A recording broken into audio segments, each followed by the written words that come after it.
Buenas noches, Juliana. A ver, el tema es polémico y tan controversial como en el año 2009 cuando el Perú firma el Tratado de Libre Comercio con los Estados Unidos. También se puso este tema sobre el tapete y también se iniciaron una serie de conversaciones, discusiones alrededor de lo que tiene que ver con la propiedad intelectual y con el hecho de que aquellos laboratorios que producen medicamentos genéricos de pronto iban a tener muchos más problemas para poder sacar estas medicinas al mercado y darle oportunidad a la gente de que pueda acceder a un remedio, a una medicina de menor precio.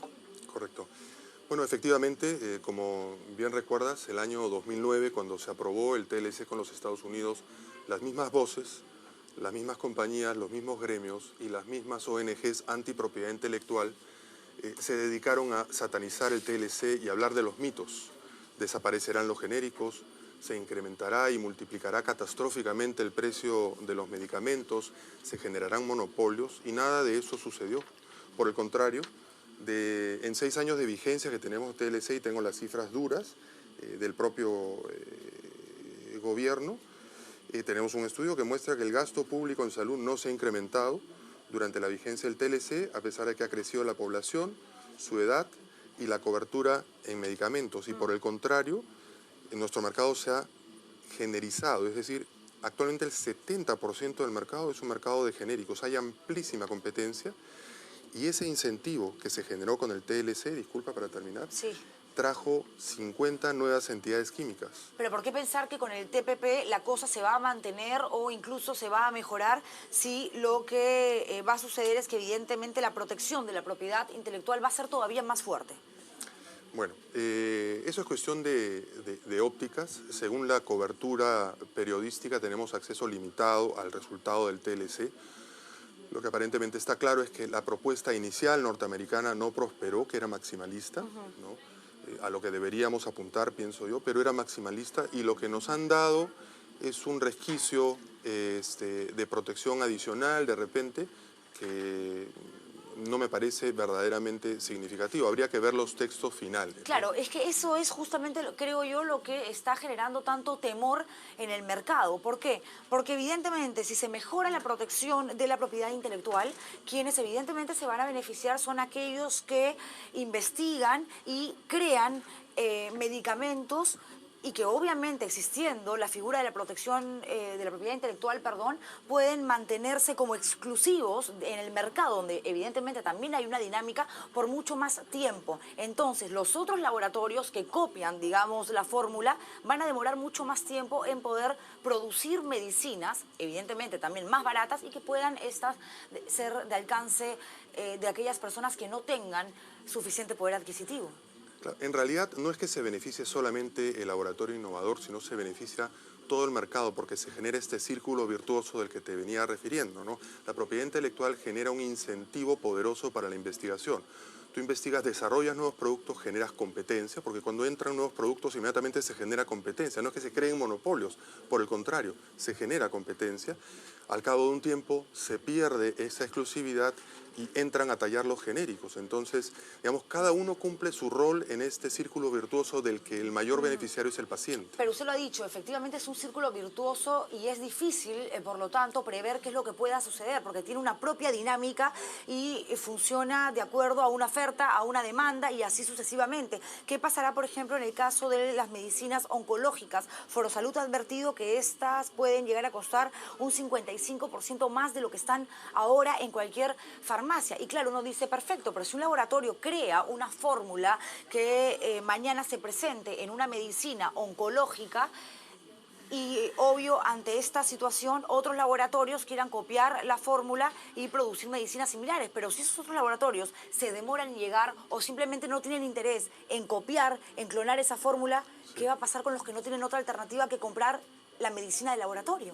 Sí, yo he escuchado el razonamiento de Forosalud y en realidad es intuitivo, es hasta, diría yo, primitivo.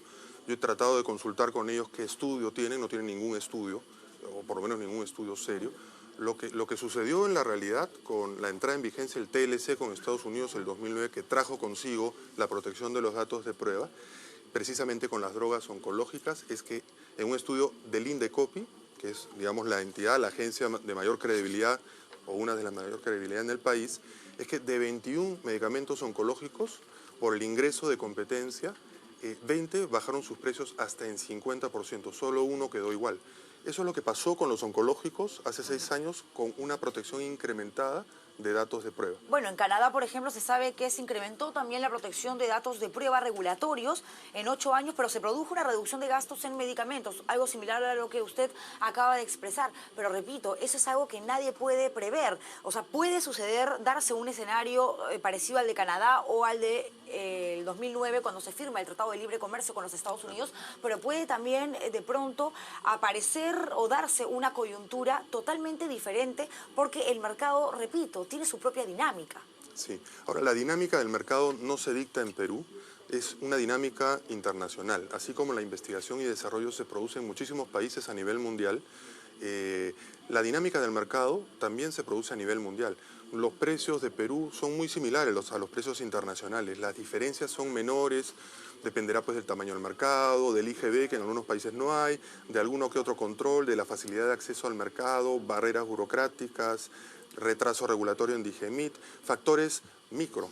Pero a nivel general los precios son muy similares en todos los países. Sin embargo, es consciente que en el Perú el tema salud es un asunto y un sector donde se tiene que trabajar muchísimo, Claro, empezando por lo que tiene que ver con la atención en hospitales, postas médicas, centros de salud y también el acceso a medicinas. Hay medicamentos que en el Perú pueden llegar a costar 3, 4 veces más que aquí nomás cerquita, Quito, por ejemplo, Guayaquil. No, eso no es del todo correcto. Si comparas el mismo producto, las diferencias no son significativas. Si lo fueran, ¿no?, se generaría un mercado negro de donde se desplazarían los productos de menor precio a las jurisdicciones de mayor precio, ¿no? Eso no tiene correlato en la realidad. He escuchado algunas comparaciones esotéricas en realidad que hacen algunos de nuestros detractores, donde no están comparando producto con producto, sino están comparando el original con una copia de dudosa calidad. Entonces ahí no estamos comparando pues sobre la base de los mismos Bueno, productos. uno de sus grandes detractores es Foro Salud y ellos hablan específicamente de los medicamentos oncológicos o en todo caso han centrado su atención más en este tipo de medicinas. ¿Usted nos puede asegurar de que no se va a dar un incremento exagerado de 20, 30, 40 o hasta 55% como ellos señalan? Bueno, yo no le puedo asegurar nada, sin embargo, hagamos el razonamiento intuitivo. El TLC va a aplicar hacia el futuro. Las drogas que actualmente tenemos en el mercado no tienen por qué subir, al contrario, deberían bajar de precio por el ingreso de nuevas drogas que compiten con ellas. Droga superior compite con droga inferior y hace que el precio se reduzca. Eso es, digamos, eso es el razonamiento intuitivo que debemos seguir. Entonces, ¿qué El pasaría TLC no es con...? retroactivo, no es No, retroactivo. de acuerdo, de acuerdo. Y además estamos en una situación, repito lo que dije al iniciar la entrevista, ¿no?, muy parecida a la del 2009. De acuerdo. De pronto se generó una ola enorme de críticas, comentarios, una preocupación excesiva quizás, pero comprensible de parte de la población que decía, ¿ahora qué va a pasar? Si yo tomo tal o cual medicina, si mi hermano está internado y necesita y yo no tengo dinero. Al final la situación no fue tan dramática como algunos pensaban o señalaban. Pero No, para nada dramática. En realidad, el precio promedio del medicamento ha decrecido en los 6 años de TLC. O sea, ha crecido por debajo de la inflación, que eso en términos reales es decrecido, ¿verdad? claro, pero voy a utilizar un poco la palabra que usted mencionó hace instantes, ¿no? Esotérica. Sí, pues tampoco tenemos una bolita de cristal como para decir, con este nuevo acuerdo, con este nuevo tratado, todo se va a mantener por una cuestión lógica igual o incluso va a mejorar porque Correcto. las puertas del mercado farmacéutico se van a abrir, se van a expandir, van a venir nuevas medicinas y esto va a hacer que ante una oferta mucho más grande, evidentemente también aparezca una demanda fuerte, pero De podría acuerdo. pasar también lo contrario. Y ese es De el acuerdo, punto. por eso en realidad yo creo que no es responsable lo que hacen algunos de hacer predicciones cataclísmicas Seguro que sí, sin claro. sustento científico, cuando la única evidencia científica que hay es que va a suceder exactamente lo contrario. Pero el Estado, en todo caso, no debería de generar algunos puntos preventivos, tener algún tipo de salida de emergencia ante lo que pueda suceder, tomando en cuenta de que estamos hablando de un tema de salud y de medicinas oncológicas de las que dependen muchos enfermos en nuestro país. Sí, yo creo que lo primero que debería hacer el Estado es atacar el verdadero problema de la cobertura en salud. Somos un país de desarrollo medio que en términos relativos debería tener acceso universal a la salud y no lo tenemos, todo lo contrario.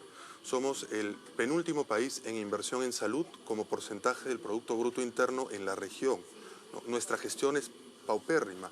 El Ministerio de Salud, según esta nota, estaría devolviendo 300 millones de soles porque no los ha podido gastar adecuadamente en su presupuesto y se los van a recortar para el año entrante. Es en gestión donde deberíamos trabajar. Claro, y también trabajar en este punto específico, porque todos queremos y esperamos que suceda lo que usted menciona y que estas predicciones de Foro Salud evidentemente no se cumplan, pero para eso tiene que haber un elemento protector que en este caso le corresponde ser evidentemente al Estado para claro que decir, sí. nosotros creemos que esto no va a pasar, pero Sí. si sucede, ustedes sobre todo, que son personas que necesitan, que tienen que acceder a medicinas oncológicas, no se preocupen, porque si pasa esto, nuestros salvavidas 100% es el de acuerdo, siguiente. 100% de acuerdo. De hecho, la propuesta de organizaciones como Foro Salud son expropiar los derechos de patente, ¿no? Esa es la propuesta, básicamente. Y deberíamos tener gobiernos, ministerios que se acerquen a los innovadores a ver soluciones sostenibles para mantener el sistema de salud de manera eficiente y que atienda a todos los pacientes. Nos lo debemos los peruanos, somos Sí. un país de desarrollo medio. De acuerdo, y es lo mínimo que podemos exigir, porque es un derecho además. Correcto. Es un derecho. Muchas Correcto. gracias por haber venido, doctor Carlos Fernández Dávila, aquí a la Central de Informaciones de RPP Televisión.